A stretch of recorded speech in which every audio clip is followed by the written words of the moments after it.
you win the month, you win the year.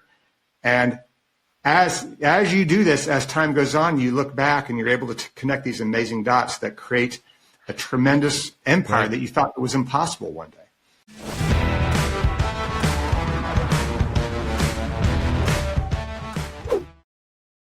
Welcome back to the Ignition Path podcast. My name is Kyle Goodknight, your host. Before I go any further, make sure you like, share, subscribe. If you're listening to this message and anybody that you may know may need this information, don't forget to share that with them and just push that link right to them. So today we have on our show Rick Salmeron, who's a financial, runs Salmeron Financial, and he's going to be able to tell you some really cool things that him and I had a pre-call with a couple weeks ago, and definitely a good fit for our audience to make sure that you have more information to help you with your finances and your business. So, Rick, go ahead and tell us who you are, what your background is, and where you came from, because it is an ignition path. So the path that you got to becoming your own business owner is really what we're focused on, but we'll also get to the end and tell people how to find you. So go ahead and tell us all about yourself, Rick. Thank you for having me, Kyle.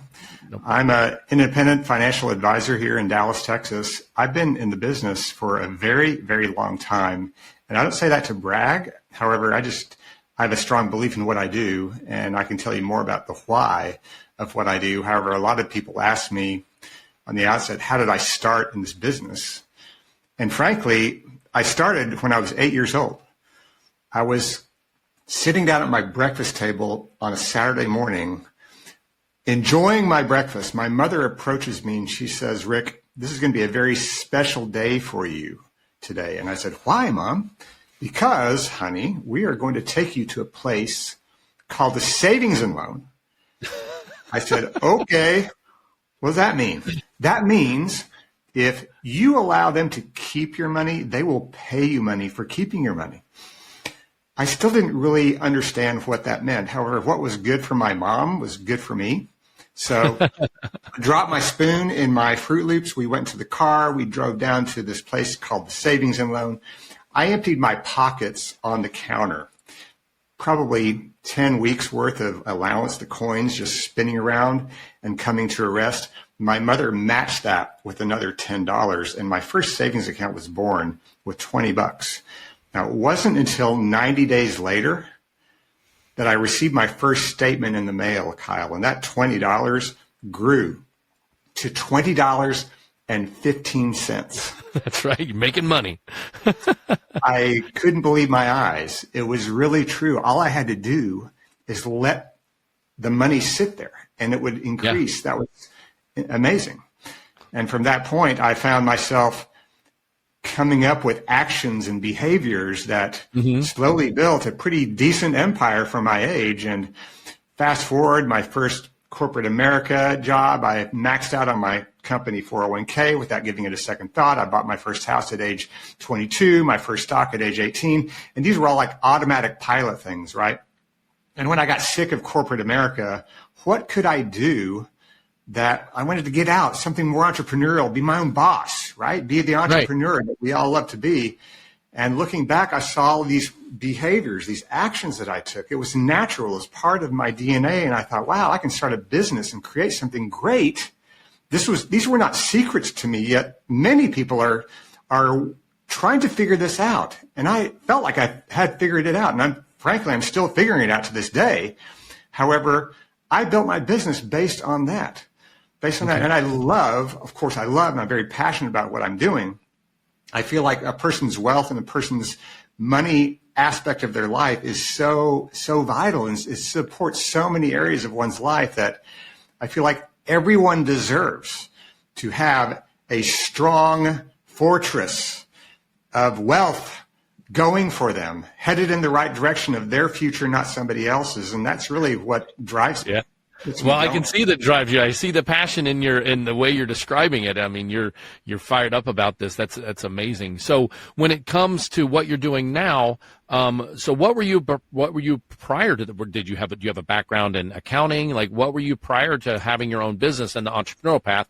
You had to have some sort of story where you didn't want to work for the man anymore. So what was it that you did prior to having your own business and your own entrepreneurial path? I call myself a very strong left brainer. In fact, when my in my childhood days, my pillowcases used to be print in Excel spreadsheet patterns. No, I'm kidding. But I was very comfortable with numbers. Yes, calculus was like a no-brainer, and I didn't feel like I was very creative. But to answer your question, I received a computer science degree. That was my undergrad study in college.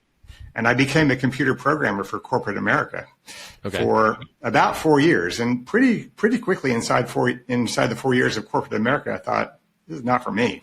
I'm tired of spending that time and energy to help someone else's balance sheet, and not my own. And I was in my early 20s. I was as independent as I was ever going to be. If I'm going to break free and do my own thing and fly in my own wings, now is going to be the time. Although I would argue it can be a great time for anybody, regardless of what area of life that you're in. It's never easy. You know this, like anyone else, and your listeners too. Right. It's never easy, yet it's not supposed to be easy. Yeah. If it were easy, of course, everyone would do it. Everybody would be doing it. Yep. All the greatness, all the wonderful things that we as entrepreneurs are seeking out in our either professional or personal life or both is found on the other side of discomfort, on the other side of fear. And when we are able to just do it, as Nike would say, and take actions in the direction of what we want to pursue, it's going to feel odd. It's going to feel uncomfortable. It should.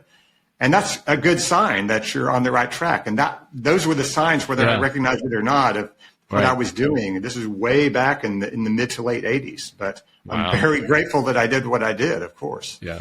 Fantastic.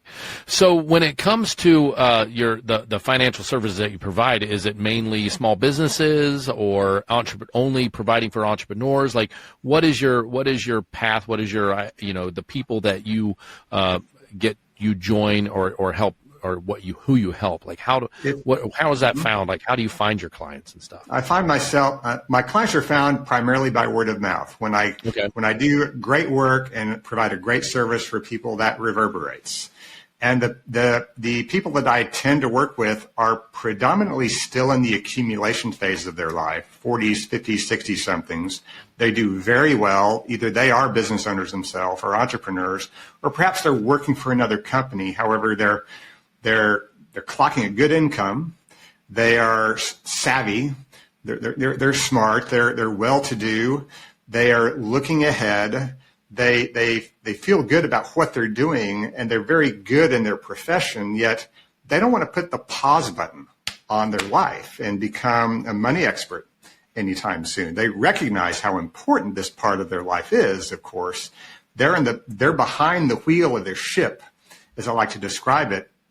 But they don't want to stop sitting in the captain's chair so that they can go over to the first officer's department of the ship, right? They're the Captain Kirk, but they respect and they value having Mr. Spock on board.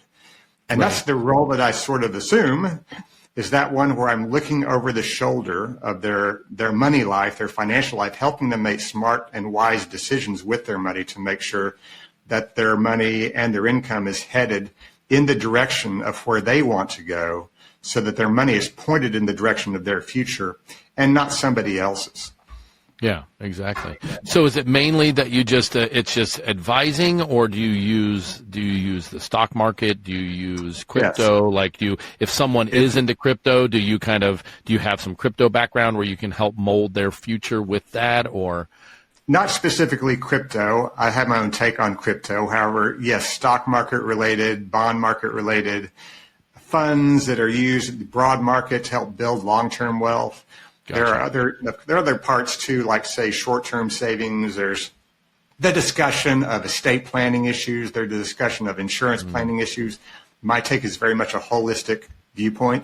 Yes, gotcha. I'm a stockbroker. Yes, I'm licensed in all the securities, and I'm able to transact those. And I do use that to help my clients build wealth and make those smart decisions. But I stay very plugged in with industry trends and tax regulations, and how can I minimize clients' taxes so that they can build their wealth stronger, keep their money for themselves, because it's more about not so much how much you make, but how much you keep, right? So that's very that's an area that should not be ignored at all. Very interesting. I had a guest on my previous episode, because I did record it before yours. I haven't recorded, but I think she's my next one going live, and you'll be a few after that with everything that I've got lined up.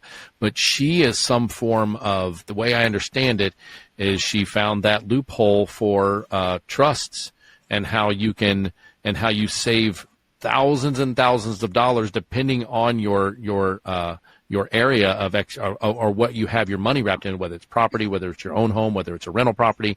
Like it was amazing. I'm like, and she said goes all the way back to the early 1900s when the Rockefellers set it up, and basically presidents and the CEOs use this technique. So I'm sure that there's some of that wrapped in it, because you mentioned the tax savings, and that was one big thing. So it'll be good to kind of hear her. You'll have to tune into her episode and hear what she has to say, and then comment on it. That's what we always like, the comments. So and when it comes to when people are like-minded and hear the episodes, it's always nice to hear how they can bounce off of each other. Maybe it's even someone that can be put into your fold. I don't know, Sally. She was really fun to talk to. So that brings up a point.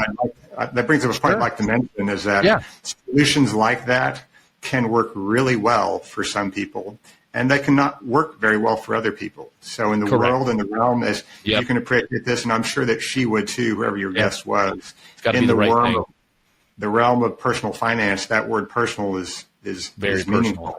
Yeah, exactly. And you need to make sure that whatever advisor that you're working with is coming from the space of, show me where you're at and where you want to be, the point A and the point B. And let's see what is the right shoe size for your foot. Right. Okay. So now I'm going to ask you a question about just you being an entrepreneur and moving through your path. And this doesn't have to be related to the financial market or whatever. But give me a couple of advising nuggets for our listeners that may be new to entrepreneurship, or they feel that their entrepreneurship is kind of spinning. Just what you've learned from being an entrepreneur, doing your own business. Do you have any advice like that for our listeners? I would ask people to look at the area of personal growth and personal development. Okay. The stronger that you have a belief in yourself, the better entrepreneurial path you will lay down for yourself. Specifically, what I'm talking about is, many people ask me in my trade as a financial advisor, Rick, what's the best investment that we can make these days? That's always a common question. And my answer is almost always the same, and may come as a surprise. However, it's not XYZ stock or crypto or something of that nature. It's self-esteem.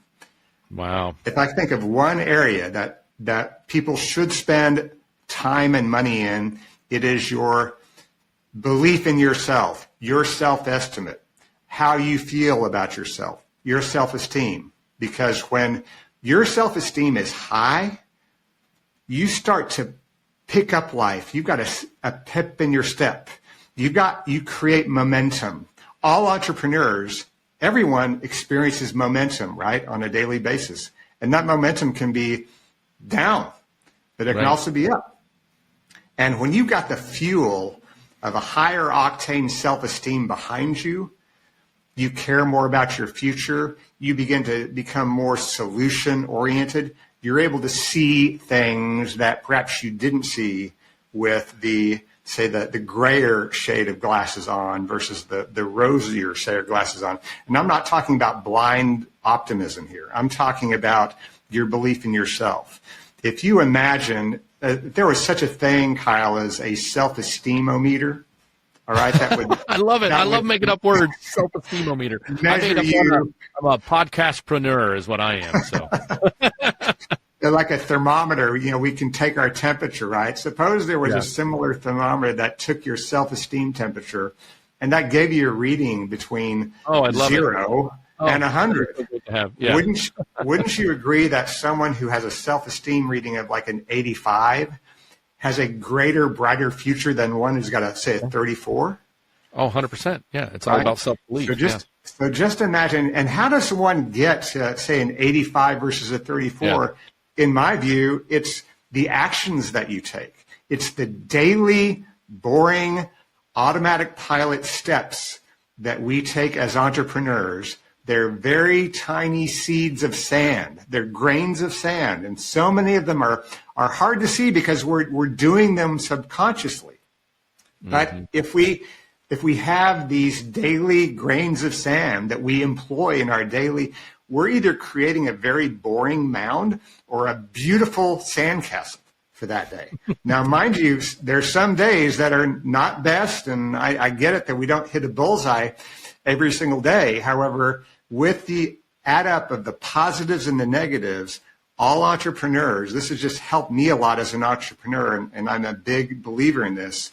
If you pay attention to those actions that boost your self-esteem, you will find momentum. You will build momentum. You will build an energy. You will find ways to do things that you felt like were impossible. Now suddenly that they are possible. And when you do that day in and day out, you start to win the day. You win the week. You win the month. You win the year. And as you do this, as time goes on, you look back and you're able to connect these amazing dots that create a tremendous empire that you thought was impossible one day. That's incredible.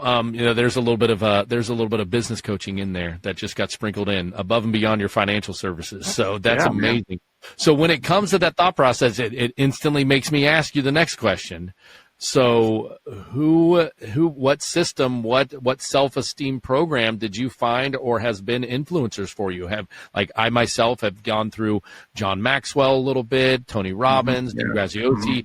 What did you have a sprinkle of those people, or did you have one that you sunk your teeth into, and why? A combination. Yeah. My first touch with personal growth was with Jim Rohn. He appeared at a live conference. I love that guy's voice. Years ago. He's amazing. Easy to listen to. I love John Maxwell. I love John DeMartini. I took some personal development classes with PSI seminars that were life-changing. The combination of all that is something that I've used as a base that I continue to pursue. It's a bucket that never runs dry. In fact, it needs to be filled up on a regular basis. If you're not doing that, then it will evaporate. It will evaporate. So just like your health, just like flexing that bicep muscle at the gym, this is something else that you need to go to the personal development gym and keep that strong. Because there's a next level 10 out there. Wherever you're at, you might feel like you're on top of the world, and that's great. Guess what? There's another top waiting for you. Yeah. So I think you just said 10X up there. You said next level 10, and I'm in a mentorship group run by 10X coaches from Grant Cardone. That's another big one out there that's motivational. So I'm learning a lot from them inside of my group, and I came to that group for the technology to help build my podcasts, and I've got 2 podcasts now because I can build things so fast and so quickly. But I stayed for the community, and the community is a bunch of entrepreneurs sharing their knowledge, sharing their superpowers. And I'm just, every day I get off the phone with them, we have an hour meeting every day, and I do everything I can to get on that meeting because there's always a nugget. There's always a nugget. And as like you said, it's a perfect explanation where those grains of sands are those nuggets. That's that roots. We talk about the roots of our system and not the sand and sandcastle, but it's the same concept. We're building the roots inside of our group that grows into the tree, that grows into the branches, that grows into the leaves, which is our clients. So it's a very similar thought process. But I just wanted to thank you real quick for coming on, nice and quick and sweet, to the point. Go ahead and let people know how they can get a hold of you, what services you provide. Of course, any information that Rick gives me will be clickable, that he mentions, that'll be clickable in the show notes and all that stuff. So don't hesitate to reach out for him and touch base with him with those links, and we'll go from there, and then we'll sign off. So what else do you have to? Anything else you want to share with them that they can, maybe a free ebook or anything like that you have available to talk about your services? Feel free to go to my website that's shown there down below, salmeronfinancial.com. You can find me on LinkedIn. Just search for my name, Rick Salmeron, as well as Instagram and Facebook. If you're looking for someone who is independent and looking out for your best interests and not, say, their best interests, that if you're feeling that vibe with whoever that you're working with right now, I would suggest it's time to get a second opinion, because there are arguably as many financial advisors out there as there are Starbucks. Okay. and you want to make sure that the person that you're working with, and kudos to you, that's a sign that if you're working with someone, you recognize the value of having third-party and independent advice. However, it is vital for your health and your money's health that you've got someone who's seasoned, who has been around, who knows what they're talking about, and looking from an independent viewpoint to make sure that you're making as wise a decisions money with you as you can. Because when you're not making the right decisions, then the path steers off into a direction that you don't want to go in. And many times it helps to have someone from the outside in shining flashlights in the black box of your money, bringing your attention to areas that you're not able to see because those blind spots are so strong. So I encourage that second opinion if that works for you. Awesome. Well, thank you so much, Rick, for coming on and sharing your information with our listeners. And thank you, listeners, for tuning in. We appreciate you and appreciate your dedication to our podcast. Don't forget to like, subscribe, share. If you heard anything in this that someone would have good information for, don't forget to share it with them. And leave us some questions. Leave us comments. If you're on YouTube, there's a comment section. I don't shut that down. I also have comments that you can reach out to Rick or myself and just send us an email. So other than that, Rick, thank you so much for coming on. I appreciate it. It's been a couple of weeks since we first met, but it's all, everything good, lasts and comes to those who wait, right? So I appreciate your time. Appreciate you back. Yep. Take care, Rick. Bye-bye. Thank you for listening to Ignition Path, fueling the entrepreneurial fire.